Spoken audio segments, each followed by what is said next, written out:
Good afternoon. Today we will discuss about the format of new format of balance sheet and new format of P&L account according to the Corporate Act 2013.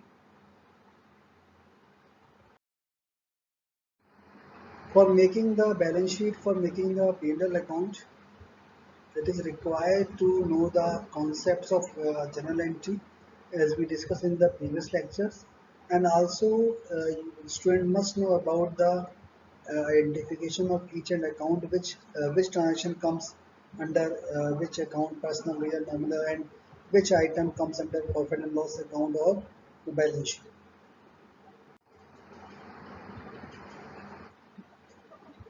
Objective of this video lecture to make understand about the formats of new formats of Schedule Third account with the Companies Act 2013 regarding the balance sheet and P&L account. So this is the new format account to section 3 Schedule 3 of Companies Act 2013. Uh, as you know that you have already studied about the old format of balance sheet where has two columns, liabilities and assets, but in this new format we have all the assets and liability in one line. As you see that that is the liability and is assets. We have divided the liabilities, you see that, in the four parts, three parts basically, and assets we have two parts.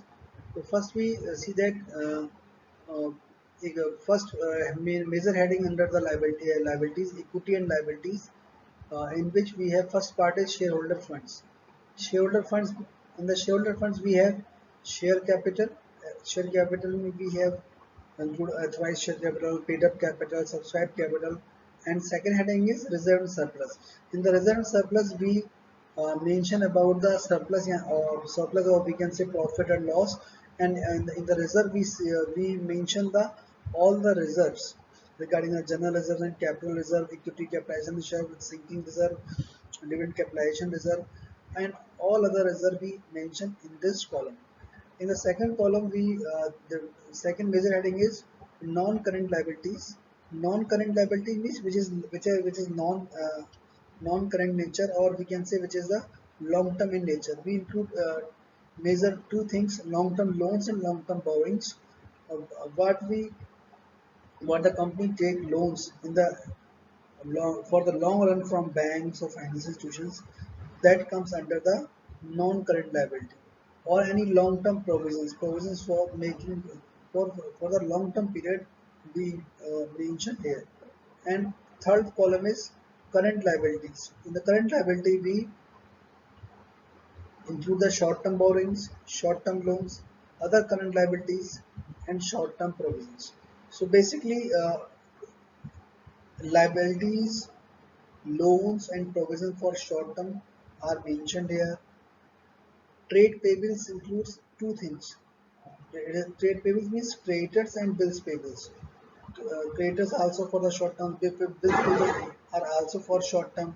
So we include here things. And other current liabilities means any other current liability, any liability for the shorter period, as security premium, calls in advance. We include here outstanding expenses. So we include here. Now comes to the second part, which is called assets. Assets, we divide the assets in the two columns: non-current assets and current assets. Current assets, those assets which are taken for the short-term period, maximum to the 1 year, and those assets which have the company for the longer the 12 months period or 1 year period are called the non-current assets. So in the non-current asset we include fixed assets. In the fixed asset we have also two parts: tangible or intangible. So what is tangible or what is intangible? Intangible, which cannot be seen or touched, like goodwill, patents, copyrights. These are the intangible assets.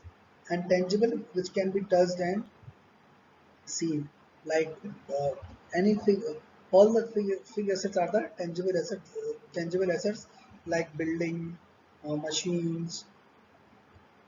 These are the tangible assets. So we include all the equipment, machineries, buildings under the tangible assets, goodwill, patents under the intangible assets.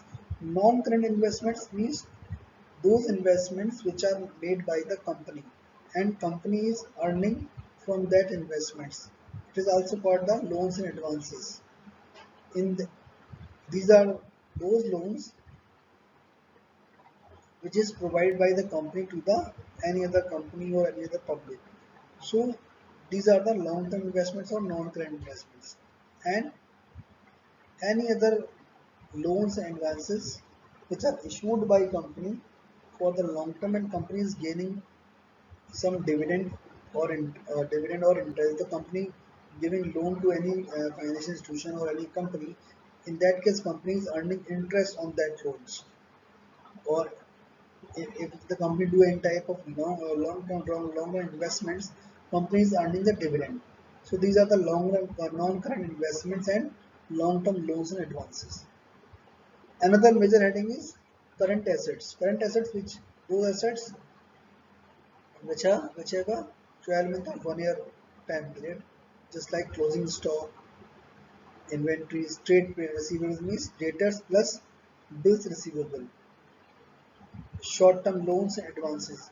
If the company give loans for the shorter period, that is called the short-term loans and advances, cash and cash equivalents, and other current assets. So all the stocks, debtors, BR, prepaid expenses, accrued expenses comes under the current assets. So this is the new format of current of the balance sheet. And as you all know that total of liabilities and total of asset that should be equal, that should be matched. Otherwise, the balance sheet does not comes true. Now we come to the another format which is also very important, the statement of P&L, profit and loss account. It is also changing according to the Companies Act 2013 Schedule 3. First of all, as you know that there is only single formula for calculating the profit or loss, revenue minus expenses. So first of all, we write down the revenue. Revenue means sales, because in any manufacturing organization or service organization, major revenue portion comes from the sales part. So revenue from operation means sales, or any other income from dividend, income from interest, income from rent, income we sell any asset on profit, that is also a revenue. So all these type of revenues must be added to the sales, and that equals to the total revenue. And from that total revenue we subtract all the expenses which is done by the company, like cost of material, wages, purchases, change in the opening and closing stock inventory, implies benefit expenses means wages, salary, any other past financial cost means if there are companies paying any interest, any dividend uh, to the investors, then it is called the financial cost. Depreciation on the assets, building, machinery, that also the part of expenses, but depreciation is called a non-cash expense. It is not a cash expense. And any other expenses. If you sell any fixed asset on loss, suppose if you purchase the machinery 10,000 and you are selling the machinery 8,000, so 2,000 is a loss. So 2,000 comes under the expenses part. If you sell that machinery on 12,000, in that case 2,000 is a profit. Then it comes to the revenue part, and we total all the expenses and deduct that all expenses from the revenues. Then we got the profit before tax, and then we deduct the tax from the profit before tax, and we got the profit after tax, PAT. That is called the PAT, profit after tax.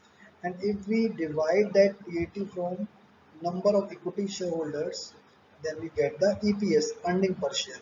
So today topics totally depend on the format, because it is the basis of doing all the numerical or practical questions of financial statement. Without it, you cannot do it the questions properly. So for doing the financial statement questions, you must know the format, you must know the each and every item, and and how we put it, how we put the value. So that is very much required.